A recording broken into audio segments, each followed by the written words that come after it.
Signori, buonasera e grazie per essere intervenuti in questa seconda giornata per quanto riguarda la nostra collaborazione come associazione Zeneda e la biblioteca civica comunale naturalmente. Questa seconda giornata perché? Perché noi facciamo parte della maratona di lettura del Veneto, della regione Veneto, e stiamo andando veramente bene, siamo già in buona classifica per quanto riguarda le indicazioni. E questo è il secondo appuntamento perché ieri era la prima giornata e domani ci sarà ancora un altro appuntamento importante per quanto riguarda Moza e da Ponte, e sempre intorno alle 4, ed è l'ultimo appuntamento per quanto riguarda la maratona di lettura, cioè Veneto Legge. Oggi è una giornata particolare, per questo mi sento proprio di ringraziarvi di cuore, perché siete anche tanti, per una presentazione di un libro così grazioso, importante, scritto bene, proprio con dolcezza e con amore. E questo lo devo ringraziare perché mi ha insegnato tante cose. A leggerlo è un piacere veramente. Grazie. Aiutatemi a fare un applauso così.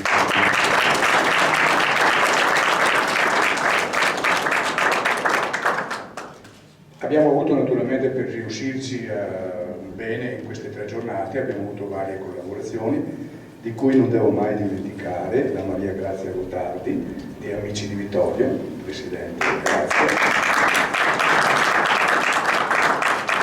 Carino Dalben, che non conosco, ma so che è di Feltre e della Cili. Con piacere, grazie. Devo ringraziare Loris, che è un capofila di questa biblioteca, che mi ha dato una mano forte per poter fare, con grande partecipazione, e quindi i ringraziamenti li ho fatti.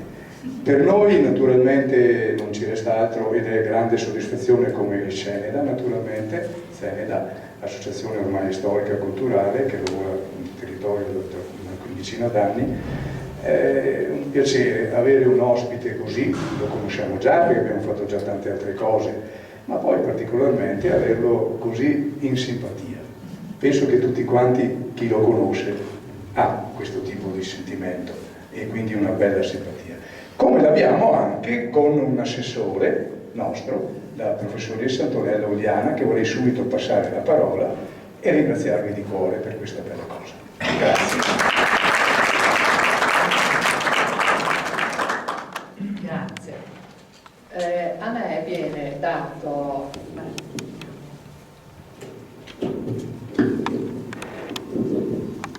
l'incarico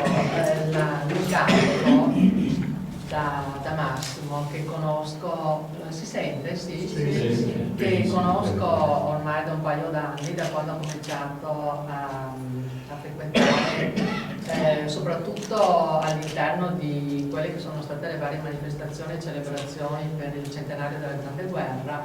Ha cominciato, diciamo, a frequentare dal punto di vista culturale la nostra città, portando il suo apporto sempre estremamente significativo. Io ricordo l'anno scorso una rappresentazione teatrale veramente molto coinvolgente, e ricordo di lui anche, perché li ho letti, dei testi poetici sulla Grande Guerra, guerra con una R sola, però la romanesca, perché scritti appunto con quel linguaggio così affascinante e particolare che è il romanesco. Mi ha chiesto, fidandosi di me, del fatto che io in realtà non sono un critico letterario, ma casomai sono un critico d'arte, e quindi invado un po' uno spazio che non sarebbe esattamente il mio, ma mi ha chiesto di dare qualche accenno, qualche semplice impressione di quello che è un libro che si legge con grande attenzione, che richiede molta riflessione e che, se mi permettete, io ho letto e vi riferirò adesso a quelle che sono appunto le mie impressioni così immediate. Ho letto sempre attraverso questa lente particolare che è la mia deformazione poi professionale, che è quella del critico d'arte. perché nel momento in cui mi sono trovata questo libro tra le mani, Dalla stanza di Miriam, è il titolo dell'opera di Massimo Neri, e ho letto a che cosa si riferisce, cioè la casa di campagna dalla quale Miriam guarda da una finestra il mondo che scorre al di fuori, osservando la realtà naturale, ma anche soprattutto entrando nella realtà degli esseri umani, nella vita, nei sentimenti, che sono poi sentimenti universali perché ci accomunano tutti. Ecco, allora immediatamente, vetro appannato da un tuo sospiro, a me sono venute in mente quelle immagini, moltissime in realtà, ma ne ho messe a fuoco per voi soltanto 3, di opere d'arte nelle quali gli artisti rappresentano delle immagini di figure che dall'interno guardano attraverso una finestra e si proiettano quindi con lo sguardo nell'aldilà, nell'oltre, nel diverso da loro, nel mondo. Immagini di donne, poi io sono una donna e quindi ancora di più mi sono calata, il titolo qui appunto è Miriam, ma mi sono calata in questo ruolo. E c'è un quadro che spero voi conosciate, comunque famosissimo, di un artista tedesco, Caspar Friedrich, che si trova a Berlino, che rappresenta una donna alla finestra. È un'immagine di una figura estremamente limpida, dettagliata, come un dipinto alla Vermeer, e questa donna guarda al di fuori e vede un po' come vede Miriam gli alberi, il paesaggio, vede scorrere un fiume, vede la cima dell'albero di una barca. Quindi una vita che fluisce al di fuori, l'idea quindi di trovarsi di fronte ad un mondo mentre tu sei dall'altra parte che osservi, la finestra quindi che si apre mantenendoti però protetto nella tua interiorità, nei tuoi sentimenti, ma da quella finestra riesci a percepire, a vedere ciò che scorre fuori e anche a comprendere la realtà degli altri esseri umani. Una finestra che permette quindi di contemplare il panorama. Un vetro, io non leggerò le poesie perché poi so che lo farà lui stesso, ci sarà Maria Grazia, che lo sapranno fare sicuramente meglio di me.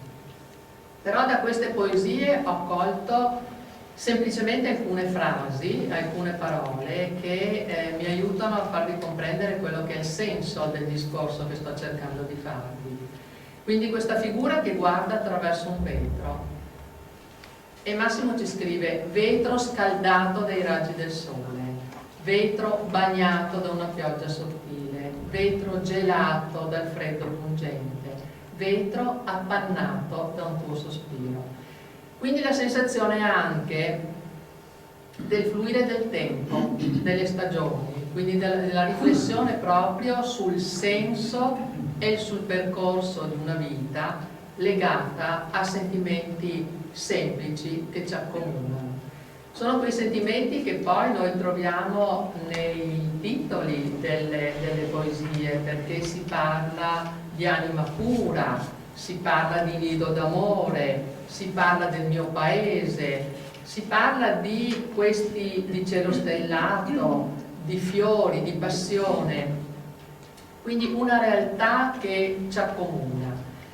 E l'altra opera che mi è venuta immediatamente in mente è un'opera sempre che rappresenta una figura femminile di una ragazza alla finestra, di Salvador Dalì. Però non è, sapete, quel Salvador Dalì surrealista che tutti quanti conoscono, è un Salvador Dalì del 1925, dove rappresenta una figura estremamente delineata e precisa, senza nessuna allusione a quello che sarà poi il mondo anche psicanalitico che emergerà dalla sua produzione successiva. In quel periodo Salvador Dalì si definiva il fotografo dei sogni dipinti a mano, e qui invece trovo dei sogni scritti con le parole. Tranquillità in quell'opera, silenzio, riflessione, che invece viene totalmente sconvolta dalla donna alla finestra di Umberto Boccioni, non so se l'avete presente, futurista, la visione simultanea della realtà. Quindi in quel caso invece, in modo molto diverso, la realtà esterna si proietta all'interno, in quella compenetrazione di piani che caratterizza proprio lo stile, il linguaggio dell'arte futurista. Attraverso un vetro, quindi, e ritorniamo al tema che percorre il filo rosso di questo libro di poesie. Il paesaggio, la natura, gli uomini, i sentimenti. Parole, quelle che usa il poeta, che usa Massimo, che dipingono la vita. Allora, vedete, io ritorno a sottolineare attraverso questo angolo mio visuale particolare, perché io immagino evidentemente che un critico letterario potrebbe dare una interpretazione completamente diversa di quella che sto facendo io. Ma io ho notato come il poeta dipinga la vita utilizzando anche molto spesso delle parole che appartengono al linguaggio del simbolico, caratteristico dell'arte. Intanto usa molto spesso, si riferisce molto spesso ai colori, per esempio in Alba. In Alba parla della luce che avanza. La luce è l'elemento fondamentale caratteristico che ci permette di vedere e di comprendere la realtà, ma è anche il simbolo della vita. E quindi se c'è la luce noi li percepiamo questi colori, i colori di questa realtà che noi riusciamo a vedere attraverso un vetro che è davanti a noi. E quindi sfumata di rosso l'aria. L'umido fiato dei prati fioriti sembra una bozza che si fa arte. Non credo di aver sbagliato molto, no? In questa interpretazione. Mirabile affresco dell'albeggiare. Ecco, tutte queste parole creano dei quadri. Queste poesie sono, ai miei occhi, oltre che delle riflessioni intense che permettono a noi di sentirci anche vicini e uniti, ma sono dei quadri, anche in foglia d'autunno verde, poi giallo nel cambiamento, ancora i colori. Parole che rappresentano la realtà e rappresentano una realtà rimandando anche agli archetipi. E quando parlo di archetipi parlo di tutti di quelle parole fondamentali, di quei concetti fondamentali, di quegli elementi che poi ritornano appunto, torno a dirlo, nei titoli delle poesie che lui sceglie, che sono la luna, la donna, la terra, il sole, gli alberi, il cielo stellato. Ecco, tutte queste immagini ci riportano a un mondo che, proprio perché legato a queste forme archetipiche, è un mondo sacrale. È un mondo che, se io vi dicevo, riunisce e unisce gli uomini, però unisce gli uomini anche andando indietro nel tempo, perché questa è la realtà che è appartenuta all'uomo da quando è apparso sulla terra, perché questa è la realtà che vedeva e questa è ancora la realtà che noi abbiamo profondamente dentro di noi, in chiave ovviamente simbolica. Ecco che per esempio io trovo che ci sia tra queste, ribadisco un pensiero semplicemente mio, una poesia che all'interno della raccolta brilla particolarmente. Il titolo è Luna e quando io trovo scritto squarci d'un tratto il buio oppressivo, anche questa è un'immagine che è un'immagine artistica, è un'immagine che ci mette davanti agli occhi un quadro, pallida appari, bianca, ovattata, quasi il Signore t'avesse colata al centro del cielo per renderlo vivo. Ma qui capite che ci ricolleghiamo a quanto vi dicevo inizialmente, e cioè che la capacità attraverso la poesia di mettersi in relazione guardando all'esterno un mondo che pulsa intorno a noi, ma noi siamo protetti dalla nostra casa, la casa che poi è un borgo, quindi un'unione di case, quindi è un raggruppamento di esseri umani che hanno in comune la stessa vita, lo stesso fluire e scorrere del tempo. E la luna, il sole, e quindi tutti questi astri che pulsano nel cielo, e anche qui è inevitabile per me fare riferimento alla pittura del grande Vincent van Gogh. Massimo ci parla di cielo stellato, e io leggendo questa poesia ho rivisto con gli occhi della mente, della memoria, ma soprattutto del cuore, tutti i cieli stellati che ho potuto vedere sopra di me nel mondo, girando il mondo. Quando giro il mondo, la prima cosa che osservo, la prima notte che mi trovo magari dall'altra parte del mondo, è il cielo, sono le stelle. E lui qui dice migliaia di stelle disposte a casaccio, almeno ti pare, nel buio infinito da ricolmare, dipingono un quadro con pochi colori. Allora vedete come ancora una volta la sensibilità letteraria, poetica di Massimo entra in questo mondo particolare. Peraltro sono due mondi che si toccano inevitabilmente, che sono i due mondi, le due arti, la poesia e la pittura. Parla anche di madre natura, ecco un'altra figura archetipica che ci riporta alla nostra realtà di uomini, ma proprio ai primordi. E dicevo, il cielo stellato, leggendo questa poesia, l'immagine dei cieli che io ho nella mia memoria, ma poi le poesie servono a questo, servono, leggendole, a farci ricordare, a farci riflettere, a farci pensare, ma ognuno pensa con quella che è la propria capacità di aver immagazzinato ricordi, di avere la propria cultura, la propria conoscenza, la propria vita, le proprie felicità, i propri dolori. E quindi la poesia serve anche a questo, a farci ritornare indietro nel tempo, oppure proiettarci in avanti su un binario che è il binario della nostra vita.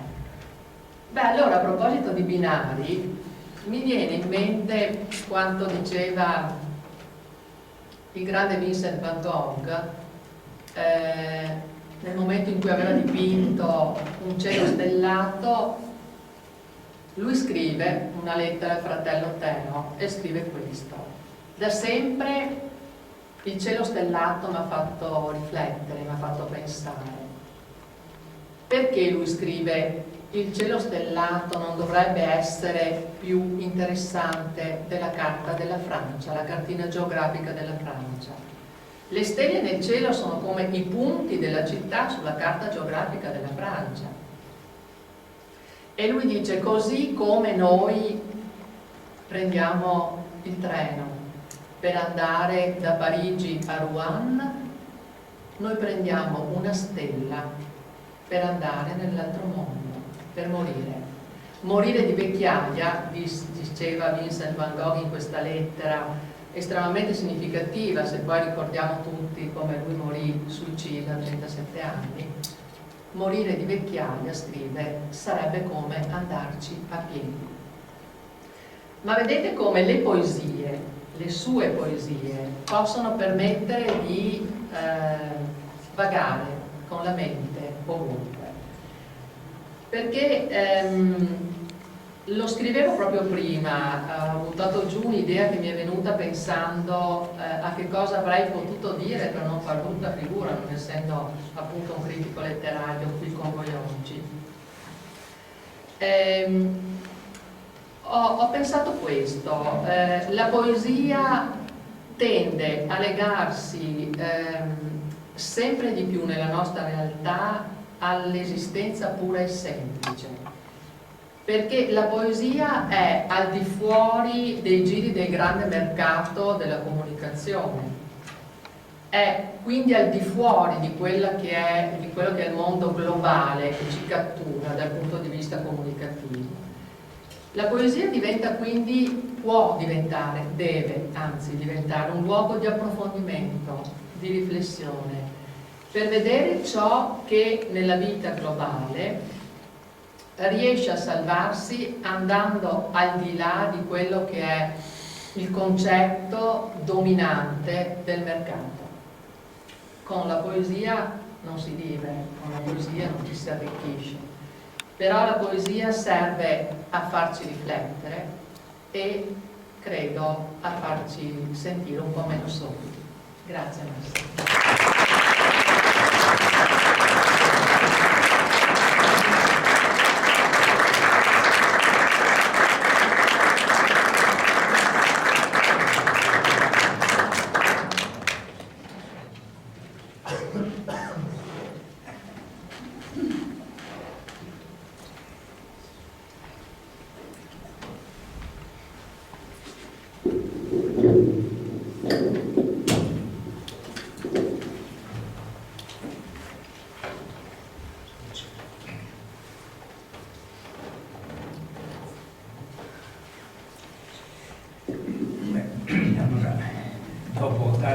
Diventa anche difficile dire qualcosa, perché obiettivamente sono quasi commosso per queste belle parole, e la cosa che chiaramente mi sento proprio di condividere è questa cosa del quadro.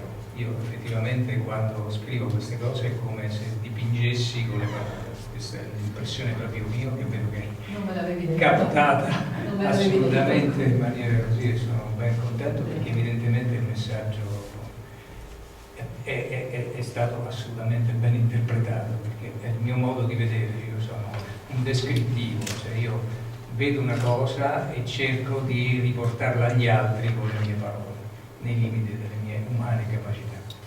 Bene, comunque grazie ancora. E adesso vi ho preparato questa breve video proiezione, così anche per fare qualcosa di un po' originale rispetto ai classici, una classica presentazione dei libri che qui ne vedete tutta la carrellata. Io ho cominciato a scrivere ormai nel lontano 1986 e questo è stato il primo, si chiamava L'Ospedale del Nord, e parlava praticamente dei personaggi che animano un ospedale, e l'ho scritto nella mia lingua, cioè in romanesco. Tra l'altro era il primo libro, la prima volta che scrivevo qualcosa. Io qui da mia non ho mai scritto niente fino a 27 anni.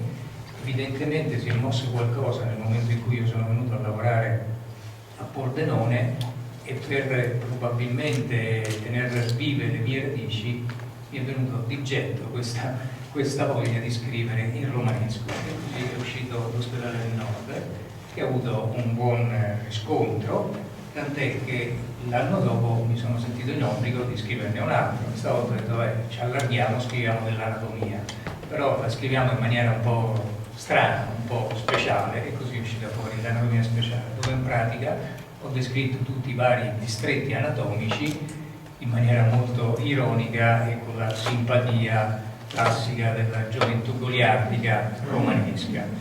Questo libro devo dire che ha avuto un buon successo, e a quel punto mi sono detto qua mi tocca mantenere la tradizione, quindi ogni anno è uscita una raccolta di poesie sempre in romanesco, sempre sull'ambito dell'ospedale, quindi nell'88 Mondo d'Ospedale, nel 1989 Lo Stabilimento Ospedaliero e nel 90 Lucido Ospedale. L'ultimo libretto sulla materia ospedale praticamente era una raccolta che è uscita nel 2005 dal titolo emblematico Nel cuore mio, dedicato a tutte le persone che hanno lavorato con me nell'ambito della mia attività professionale. Nel 2012 è iniziato quello che viene definito il mio filone storico. Ho iniziato con questo libretto che si chiama Il cristiano e l'ottomano, e che in pratica descrive in romanesco, in poesia romanesco, tanto per dirvi un attimo la difficoltà, la battaglia di Lepanto, in tutti i suoi particolari, dalla preparazione allo svolgimento. Tra l'altro però è scritto con una tecnica allegorica così, diciamo, famosa, e soprattutto se accostata al nome di Trilussa. Trilussa ha scritto delle bellissime cose in maniera allegorica, e questo, diciamo, è un libretto che ha preso tanto da quella idea lì, per far sì che il lettore, oltre a leggere la battaglia di Lepanto nel suo svolgimento, riuscisse a intravedere la propria battaglia personale nella vita quotidiana, soprattutto la battaglia nei confronti della burocrazia, che voi sapete tutti quanto ci sta sempre di più coinvolgendo. Questo libretto ha avuto veramente un gran successo. Tra l'altro addirittura Papa Benedetto XVI ha avuto la bontà di farmi ricevere una lettera da parte del suo segretario di apprezzamento nei confronti di questa mia opera, con tanto di benedizione apostolica. A quel punto mi sono detto, ma dopo un risultato del genere che posso fare per migliorare? Per migliorare, dopo aver parlato di una battaglia, bisogna parlare di una guerra. E quindi ecco qui che nel 2013 è nata la Grande Guerra, e chiaramente è relativo alla Prima Guerra Mondiale, perché la guerra a cui io mi sento più legato è sicuramente la Prima Guerra Mondiale. Questo perché si è combattuta in queste zone dove io vivo e lavoro da una vita, perché mio nonno l'ha combattuta, cavaliere di Vittorio Veneto, e perché da bravo garibaldino ho sempre pensato che la Prima Guerra Mondiale fosse l'ultima del nostro risorgimento. Quindi, come dicevo, nel 2013 è uscito il libro, anche questo un inaspettato, non so più cosa dire, successo. Mi arriva a casa una lettera del Presidente della Repubblica, mi arriva a casa una lettera del comandante del Capo di Stato Maggiore della Difesa, dell'Esercito, dell'Aeronautica, 150 fra generali e colonnelli che mi scrivono col cuore in mano delle lettere veramente estremamente commoventi, che tengo ancora nel cassetto dei ricordi più cari. E davanti a questo risultato mi viene obbligo praticamente continuare a scrivere, quindi ho scritto altri 3 libri di approfondimento. Nel 2014 è uscito Oltre l'Isonzo, che parla delle prime 6 battaglie di Isonzo fino alla conquista di Gorizia. Nel 2015 Una barriera, che parla della battaglia di Arresto e quella del Sostizio, e infine nel 2016 la battaglia di Vittorio, con l'introduzione completamente dedicata alla città di Vittorio Veneto, a cui, come avrete capito, sono particolarmente legato. Dai testi di tutti questi 4 libretti mi è nata anche l'idea di fare uno spettacolo teatrale, e così ho creato questo spettacolo, che ha avuto un'ottima performance, diciamo, in tutte le piazze d'Italia. Siamo arrivati a 33 repliche in tutta Italia, e devo dire che abbiamo sempre avuto un gran riscontro di pubblico, e soprattutto a questo pubblico abbiamo dato tutta l'emozione di cui eravamo capaci. Qui nel vittoriese, a Vittorio in particolare, tutti penso ricorderete l'esploit sia del Teatro da Ponte sia del Museo della Battaglia, dove ci siamo esibiti con grandissimo onore per noi. E devo dire che gran parte di questo successo lo devo a 2 persone oggi presenti in sala, che sono Enzo Samaritani e Maria Grazia Di Donato,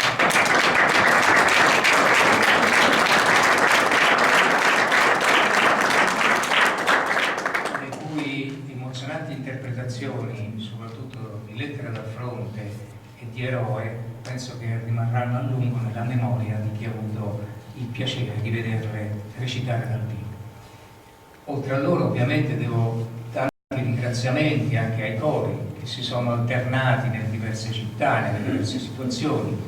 Permettetemi di ricordare il coro alpino Cordilana, diretto dalla maestra, l'amica Sabrina Carrà, il coro ANA sezionale di Vittorio Veneto diretto da Carlo Perlesi, il coro mesulano di Cordignano diretto da Sabrina Zanette, e poi ancora il Monte di Giroffe di Magnago, il coro di Gonza, Voci della Giulia di Vigonza, il coro San Martino di Farra di Soligo, il coro Ana Roma e dopodiché la corale dei Laghi di Tarso diretto da Pierangelo Carlosella. A loro chiaramente un grandissimo ringraziamento per quanto hanno fatto per me e per tutti noi.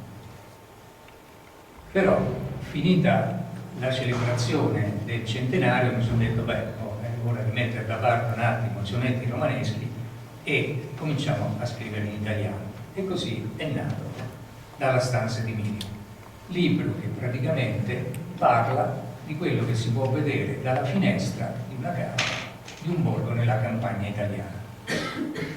E la prima poesia di questo libro è proprio dedicata a quel vetro attraverso il quale il lettore può osservare quello spicchio di mondo che si osserva dalla stanza di Miriam. Vetro scaldato dai raggi del sole, il cui calore trattiene all'interno per farne dono, durante l'inverno, a te, che vivi di intense parole. Vetro bagnato da una pioggia sottile, quell'autunno del tempo che fu, quando anche l'erba cresceva lassù, dove ora c'è terra così dura al barile. Vetro gelato da un freddo pungente che come telo di lino ghiacciato a rompersi può, anche per niente. Vetro appannato da un tuo sospiro, visione ovattata di un mondo fatato che cambia aspetto ad ogni respiro.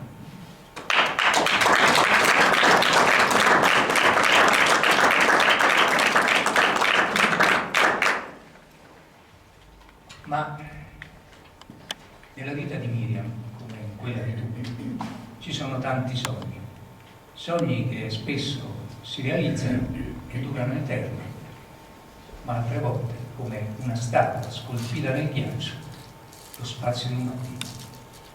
Sogna. Dare ad un sogno un avvenire, plasmarlo dal nulla in modo brillante, toccarlo con mano un po' tremolante e poi nel tempo vederlo svanire.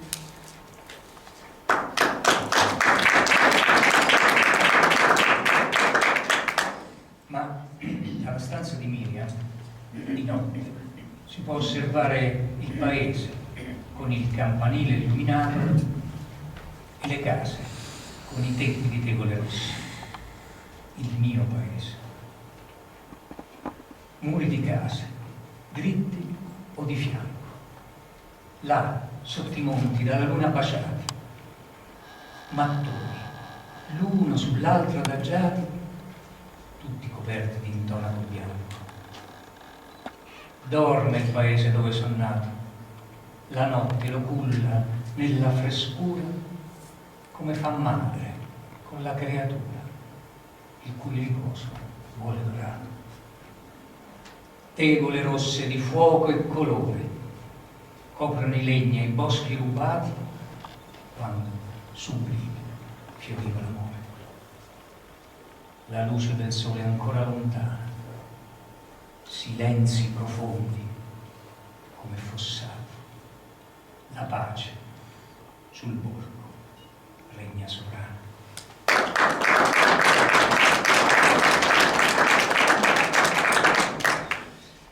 Ma in ogni paese, in ogni città ci sono dei simboli, degli emblemi che ognuno di noi porta nel suo cuore. Uno di questi è sicuramente il campanile.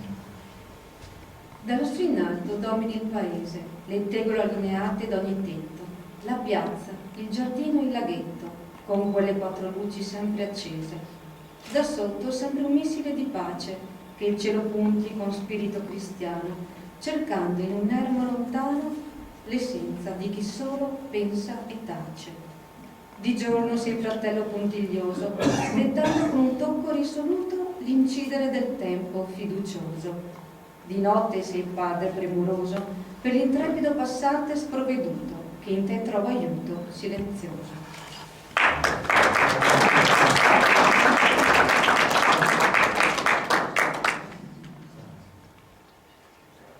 Ma qualche mattina presto, dalla stanza di Miriam, nella nebbia, si può osservare un uomo anziano camminare a fatica coperto da un logoro mantello,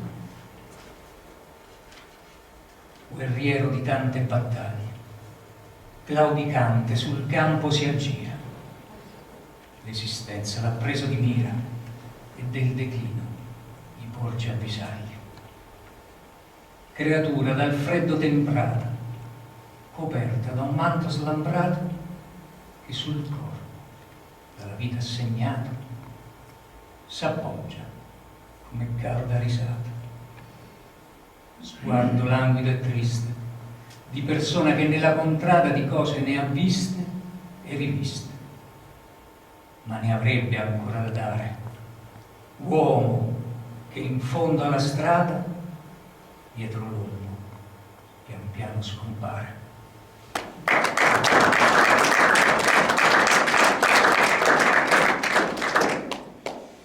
Ma a stemperare le nostre preoccupazioni c'è l'incedere vivace dell'acqua del torrente, che passando fra le case porta in pianura la sua freschezza innocente. Acqua montana. Limpida sgorghi, acqua montana, scivoli in basso sul letto incantato, fatto di sassi che nel tempo hai lisciato. Tu che nel bosco ne sei la sovrana, quindi t'affacci nella verde radura, prendendo dal sole il riflesso dell'oro, e poi nella valle, cambiando ondatura, per dare al bracciante un fresco ristoro. Nel fiume infine completi il tuo viaggio, come un'essenza fioriera di pace, che al mondo porta il suo lieto messaggio.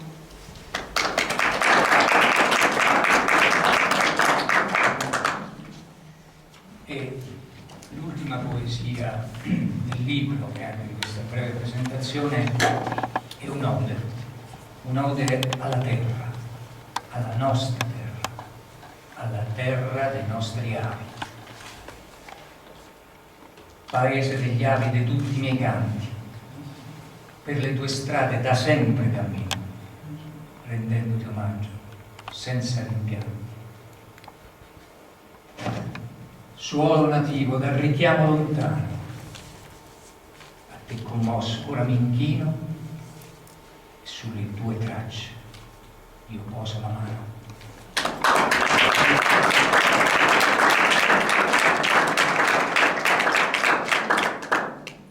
Bene, con questa carrellata fotografica, un mio omaggio personale alla città di Vittorio Veneto, vi ringrazio e rimango a vostra disposizione per tutte le domande che avete la gentilezza di fare. Grazie ancora.